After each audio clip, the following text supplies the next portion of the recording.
महिनाभर थांबला तर आज $1.96 मिळतोय, तो $100 मिळायला लागेल. आमचा हा तुमच्याशी वादा आहे, तुम्ही काही काळजी करू नका.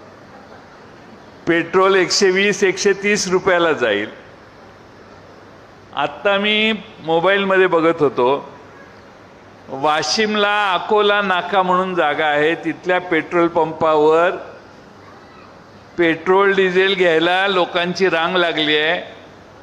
कॅन घेऊन लोक पेट्रोल पंपावर आले आहेत आणि त्या कॅननं एकमेकाला मारतायत पेट्रोल डिझेल भरण्यासाठी भांडणं.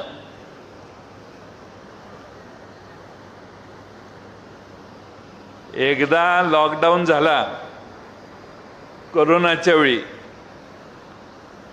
आता आपोआपच लॉकडाऊन करायची व्यवस्था होते का काय याची मला भीती वाटायला लागली. राज्यामध्ये देशामध्ये काही दिवसापूर्वी देशाच्या गृहमंत्र्यांनी भाषण केलंय, अपने पास 6 महीने का कोटा है, पेट्रोल है, डीजल है, गैस है, डरने की कोई बात नहीं. 15 दिवसाआधी केलं. महिना झाला नाही तर त्यांचा नेता सांगायला लागला, बाहेर फिरू नका, सोनं खरेदी करू नका, परदेशात जायचं बंद करा, बाकीच्या सगळ्या गोष्टी. अशाच भूमिका 2013ला मनमोहन सिंगांनी घेतलेली होती. जरा आर्थिक परिस्थिती काठावर आल्यावर त्यावेळी आपल्या राज्याच्या मुख्यमंत्र्यांनी ट्विट केलेलं होतं की देशात आर्थिक परिस्थिती थकलेली आहे, वाईट परिस्थिती यायला लागली, अशा अर्थाचं ट्विट 2013ला केलेलं. आज तेच म्हणतात की पंतप्रधानांनी जी घोषणा केलेली आहे त्याविषयी कुणी काही थट्टा करू नका. थट्टा कोणीच करत नाही, पण मंत्र्यांच्या मागे 10-10, 15-15 गाड्या फिरतात, लोक आपली बघत बसतात, इकडून तिकडे मंत्री जातात. आता एक मंत्री गेला तर दुसरा मंत्री व्हायला तयार असतो.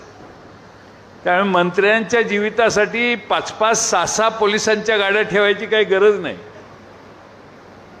एक बॉडीगार्ड, एक पोलीस बस. आम्ही आता मुंबईला जातो, 2-2, 3-3 गाड्या घेऊन जायचो. आम्ही ठरवलं एकच गाडी घेऊन जायचं, दुसरी गाडी आपल्या सोबत घेऊन जायचं नाही. मंत्र्यांनी ठरवलं, आपल्या ताफ्यामध्ये 10-10, 20-20 गाड्या होत्या, त्या कमी केल्या. स्वतः पंतप्रधान महोदय परवा 2 गाड्या घेऊन फिरले. पण पंतप्रधान महोदयांच्या बरोबर सगळी सुरक्षा असली पाहिजे, कारण आपल्या देशाचे प्रमुख आहेत.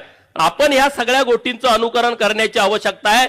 विरोधक ज्या पद्धतीनं हे घाणेरडं राजकारण करतायत, त्या राजकारत्यांना चांगली बुद्धी यावी अशी प्रार्थना मारुती चौकातल्या मारुतीला मी करतो.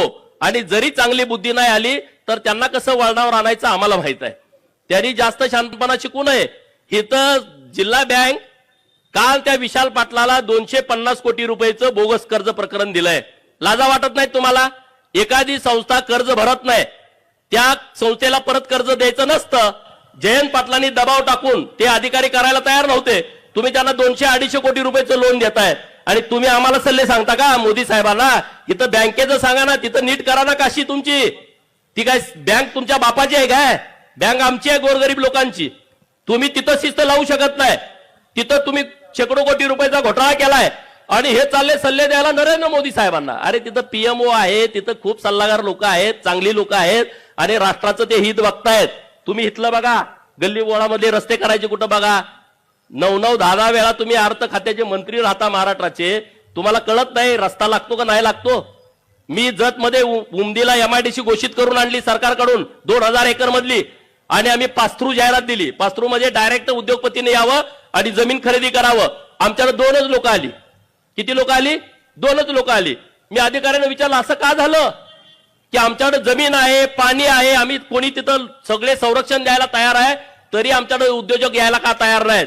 अधिकाऱ्यांनी उत्तर दिलं, उद्योजकांचं म्हणणं असं आहे, उमदी MIDC पासून 5 ते 6 तासाच्या आतमध्ये JNPT ला माल पोचला पाहिजे. JNPT म्हणजे कुठं?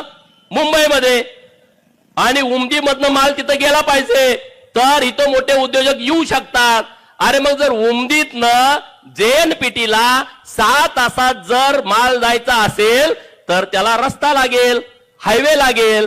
हे जयंत पाटलाला अक्कल नाही का एवढी की उमदीतून जर जतचं तुम्हाला कल्याण करायचं आहे तर त्याच्यासाठी रस्ता लावेल, ते काय विमानातनं जाणार नाही माल. एवढं कळत नाही तुम्हाला. आणि म्हणून महाराष्ट्राचे मुख्यमंत्री देवाभाऊनी या महाराष्ट्राचा एक त्रिकोणाचा विकास करायचा निर्णय घेतलाय. मुंबई ते नागपूर समृद्धी महामार्ग, गोवा ते मुंबई आणि परत वर्धा ते सिंधुदुर्ग शक्तीपीठ महामार्ग. काय त्यात असेल चर्चा करू ना, लोकांचे मिसगाईड करू नका. यातून काय होणार नाही. मी सांगलीत आलो, माझ्या बापाचा रस्ता आहे काय. मी सांगलीमध्ये ज्या रस्त्यावरून आलो हजारो लोकांची जमीन त्यामध्ये गेलेली आहे. आता आम्ही अटल सेतून जातो समुद्रातून, किती वेळ वाचतो आमचा.